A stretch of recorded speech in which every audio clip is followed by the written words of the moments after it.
இப்போ நான் செய்யப்படுற ரெசிபி பார்த்தீங்கன்னா டிஃபன் அண்ட் டின்னர், அப்படி இல்லைன்னா நீங்கள் டீ டைம் ஸ்நாக்காக கூட எடுத்துக்கலாம்.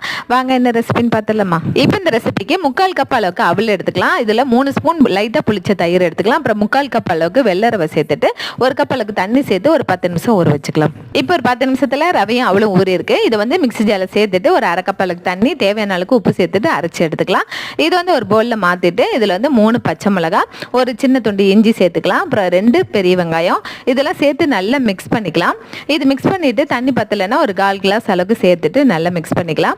இது தாளிக்கிறதுக்கு பார்த்தீங்கன்னா 1 ஸ்பூன் அளவுக்கு ஆயில் சேர்த்துட்டு இதில் ஒரு கைப்பிடி அளவுக்கு கடலைப்பருப்பு, 1 ஸ்பூன் அளவுக்கு உளுந்தம்பருப்பு சேர்த்துட்டு இதை நல்லா தாளித்து இந்த மாவோட சேர்த்துக்கலாம்.